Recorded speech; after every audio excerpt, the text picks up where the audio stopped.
Hello everyone, welcome to Sources classes. So in this video again we'll be continuing our discussion with respect to questions pertaining to the quantitative aptitude section of the paper. So if we talk about the 2A section this year around, the paper in general this year seemed to be a little bit on the difficult side. That is the kind of question we have seen being asked this year round, were more calculation intensive and required an in-depth understanding of the subject matter just to solve them. So this in turn contributed to making the section and the paper more difficult overall. Okay, so what we'll be doing in this particular video is that we'll be focusing ourselves on a few questions from the paper itself, particular question in general, and subsequently we'll try and solve the same, and also we'll try and understand the approach involved towards solving such kind of questions, so that whenever we come across questions such as this, we are easily able to solve the same. Okay, so having said that, let's focus on the question at hand. Person invested a total of total amount of rupees 20 lakh. A part of it was invested in fixed deposit earning 8% annual interest, and the remaining amount was invested in two other deposits in the ratio 3:1. Okay, the earning annual interest at 4% and 3% respectively. If the total annual interest income is 92,000, then the amount in rupees lakh invested in the fixed deposit was so. Now let us try take a look at this. Amount invested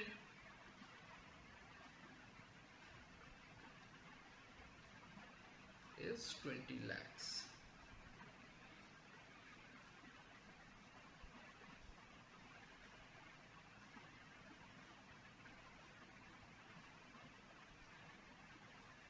Okay, amount invested is 20 lakhs, and interest earned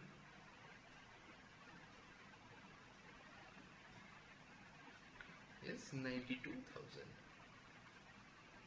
Okay, so now for our simplicity, let us divide both these terms by 1000, and then subsequently we'll try and solve this question. And further, once we arrive at the answer, we'll multiply again the same by 1000. So in this accordance, we'll take the amount to be say 2000, and interest will take this as 92. Okay, we have divided everything by 1000, and finally once we get the answer, we'll again multiply the 1000 back. Okay, now let rupees x be invested in fixed deposit.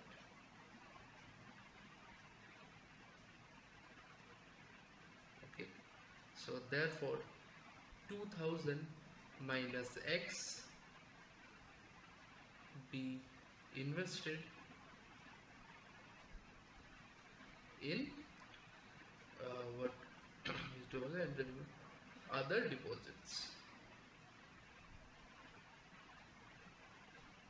Okay, so therefore according to the question, so we have 8% per annum on x, so that is, it can be written as 8 by 100 into x. Okay, plus 3:1, right? So 3 by 4th on 2000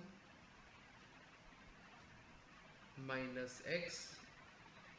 Okay, so this is getting 4% per annum, so 4 by 100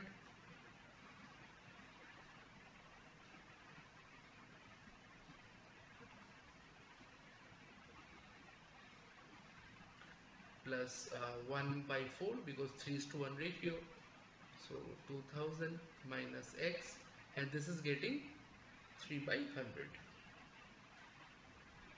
So this is the total interest that one has he has got, and that is equal to rupees 92. Okay, now let me do one thing, take 100 over that, so this can be written as 8x plus 6000 minus 3x by 4. Okay, there's this 4 and this 4, let me cancel this out. Okay, just give me a second. Both the 4 gets cancelled, so this becomes 6000 minus 3x. okay, plus 6000 minus 3x by 4, so this comes out to be 92,000, okay, or 9200 or 9200. We have taken 100 over there, so this can be 32x plus 24,000 minus 12x plus 6000 minus 3x equal to 4 2 ja 8, 36 0 0. So 32 minus 12 20, 20 is a 17x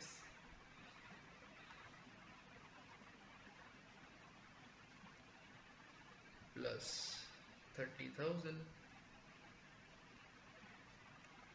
equal to 36800, or x can be written as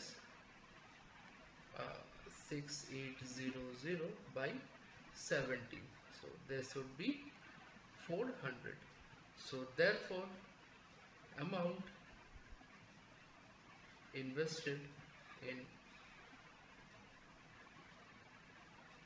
fixed deposit is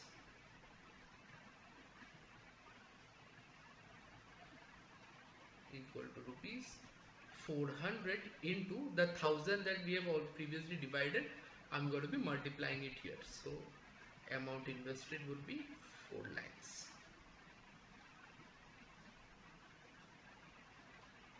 Okay, this will be our answer. So I hope this question is clear to you as well. So this is a very interesting question. So just a few concepts involved in the interest earned has to be kept in mind. We could have simply solved the question taking into account 20 lakhs and basically 92,000, but that would have made the calculation very cumbersome. So we simply scaled it down, and subsequently at the end we multiply with the factor by which we scale the question down. So I hope the approach is clear to you. In case you have any doubt, kindly solve this question on your own, keeping the video as a reference. Okay, that should be more than enough. Now, if you are looking for a detailed solution of the entire paper, feel free to connect with us. And in case you have any doubts with regards to your competitive exam preparation related guidance, if you need, or any subject or topic wise, if you need explanation upon, feel free to connect with us on those accounts as well. We will be more than happy to help you out in any of these cases. Okay, so if you like the video, make sure to like, share, and subscribe to the channel so we will keep coming up with relevant content such as this further down the line. With that said, I'm signing out. Thank you so much.